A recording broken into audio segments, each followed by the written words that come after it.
This is Crystal Marshall from martialartstudiophotography.com, and I get a lot of questions to my email that are related to photography, or where do I begin, or what flash to buy, what camera to buy. So I'm going to start from the very beginning. I'm going to do a couple series of these videos, and so that way I can just walk you through step by step what I have and what I do. And so you see a couple of cameras here. I have 4 or 5 cameras just because of through the years I've just added different things. But if you're going to start off, very first camera, this is my very first camera. This is a D3100. I bought it for $400 at the time, maybe $450. And it usually comes with a kit lens. I would just sell that thing on eBay and get $150 for it and get a 35 1.8, and I'll tell you all about that and what that means, or a 50 millimeter 1.8, which is what is shooting right now on the camera that you're watching. The reason I like the 35 1.8 so much is, one, it's $100. 2, you can really use it inside. Basically what the 35 or the 1.8 means, for those that don't know, is it just means how close or far away it's going to shoot. It does not zoom. The kit lens will do a slight zoom, but honestly, the kit lens, I wouldn't recommend using it because it doesn't allow a lot of light into your photo. It doesn't have a really beautiful creamy background like one of these little prime lenses that I'm going to be showing you. And I'll put on some links on the bottom, some test shots, comparing a kit lens versus a prime lens. But I would definitely get that. Now, if you're a Canon shooter, I know that maybe getting a Rebel would be comparable to this. The reason I started Nikon is honestly because there was a good deal on Nikon. But as I was doing research of, okay, what company am I going to use? It really is just a matter of preference. It's just a matter of taste. Canon and Nikon are both very professional cameras. Some people swear by either brand. Some people even use Sony. Some people use Fujifilm. But honestly, I like Nikon because the more I progress using it, the more lenses I buy, the more professional models I'm going to be able to get, the more professional lenses I'm going to be able to get. And so I can just stay with the same brand. They all fit. All the lenses can fit different cameras.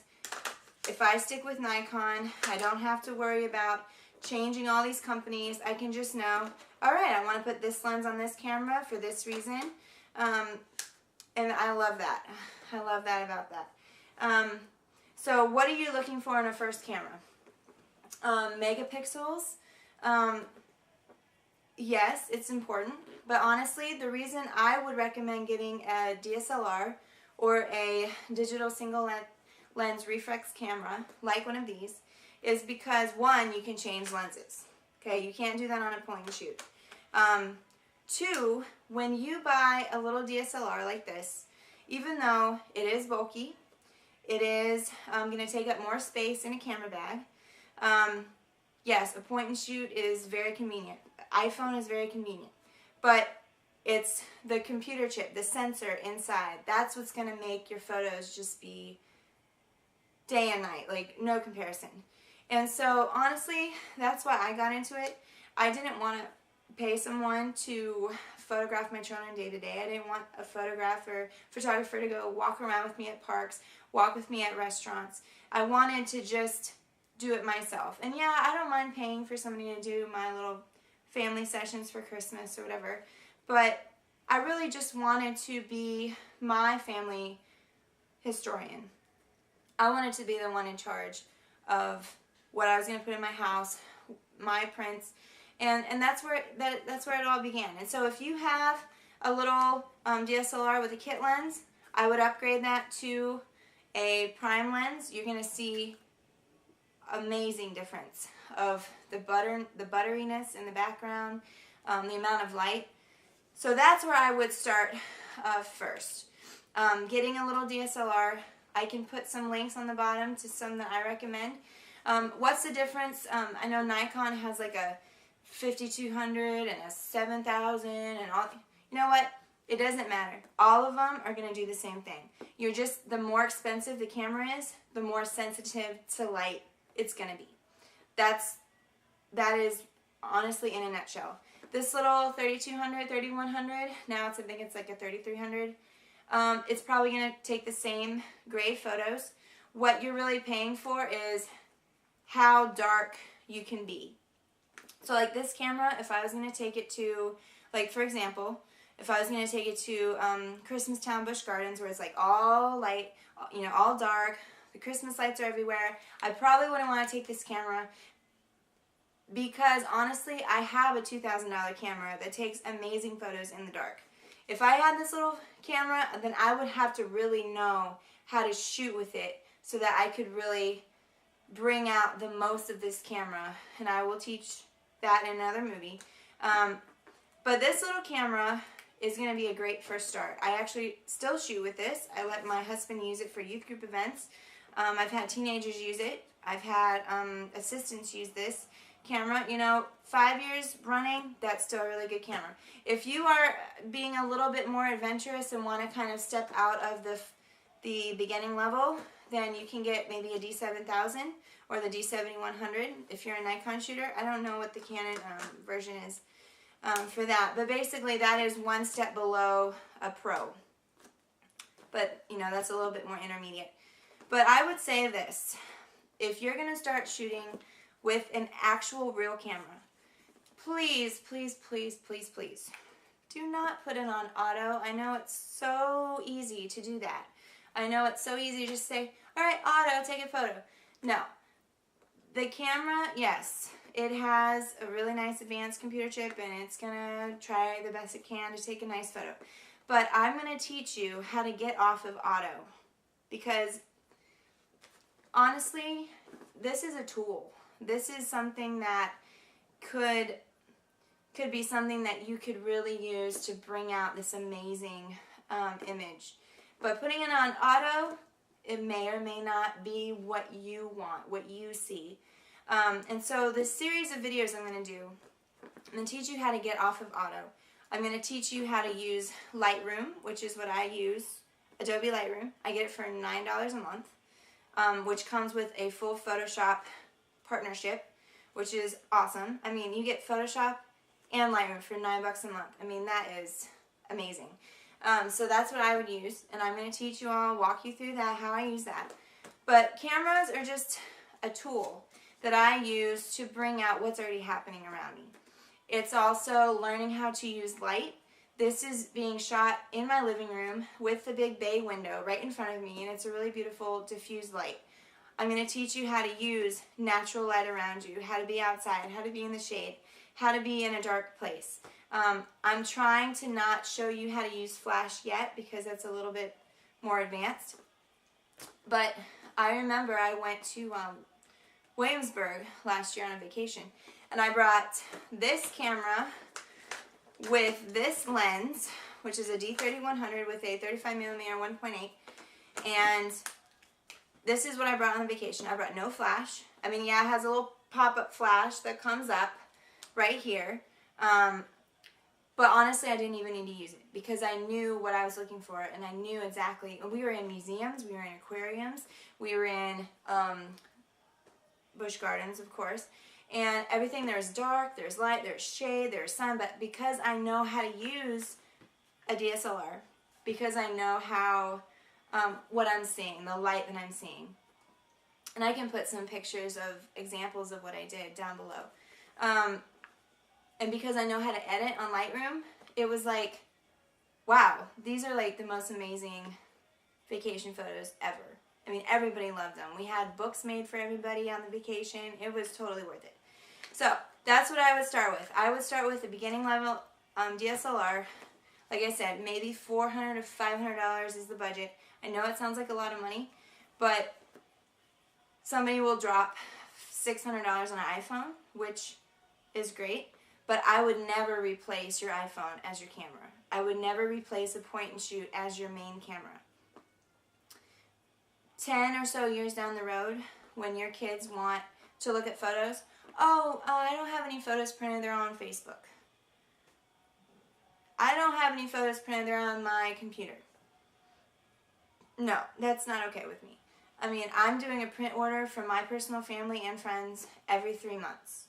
For me, photography and printing photos is a huge priority because 10 years down the road, that's what your kids are going to look at. They're going to look at your photo books. They're going to look at your photo albums. They're not going to look at, oh, let me see your iPhone. You know, it's so cool and hip now.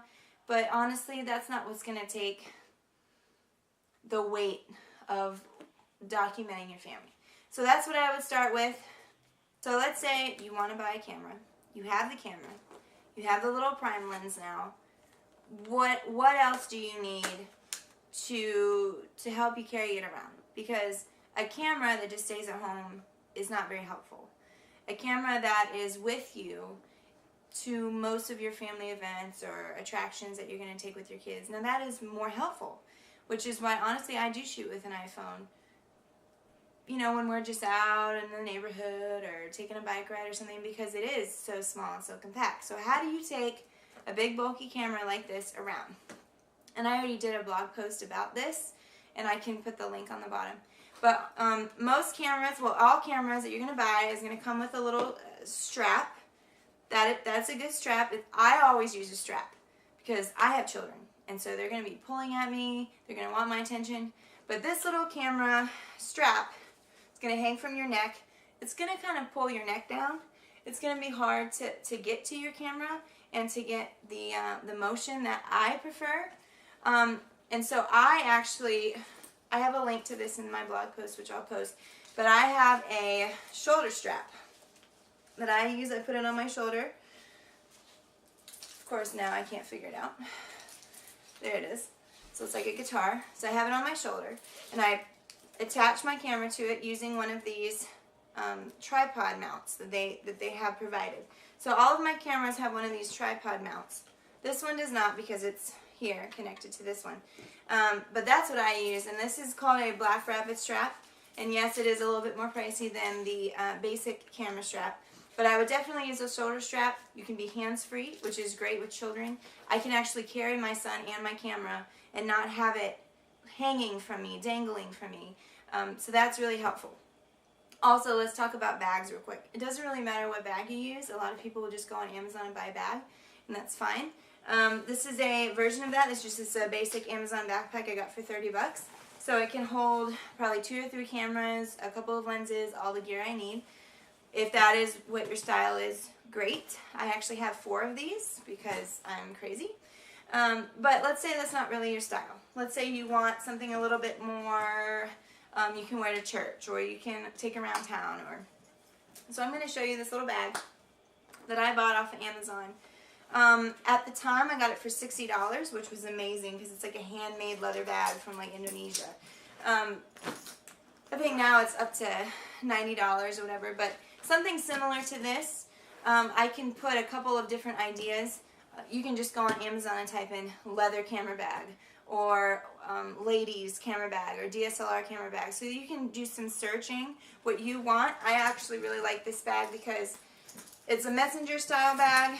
It opens up like so. You have protective pockets that can be removed. This whole pouch can be removed, which is another thing that I talk about on my blog post, that let's say you don't want to buy a separate camera bag and you already have a really nice purse or a beach bag or that kind of thing.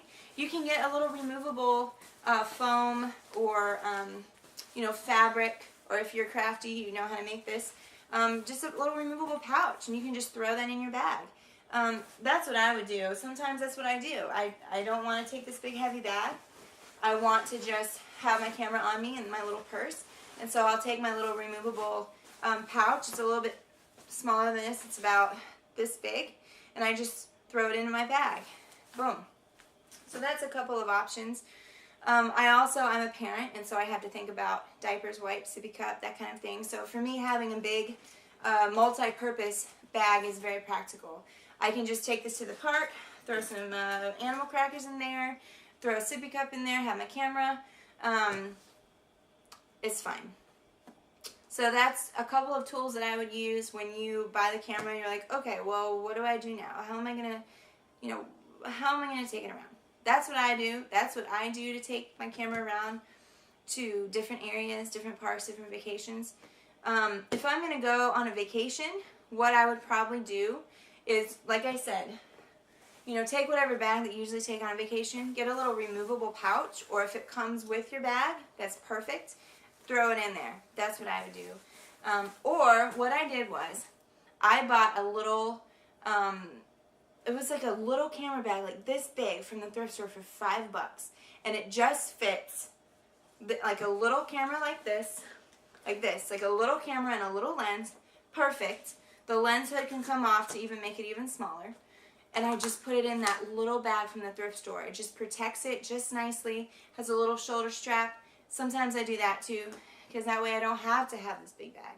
So those are a couple of tips that I use, and I'll put links on the bottom. But thanks for joining me today, and I'll put more videos up as more requests come in. Thank you so much.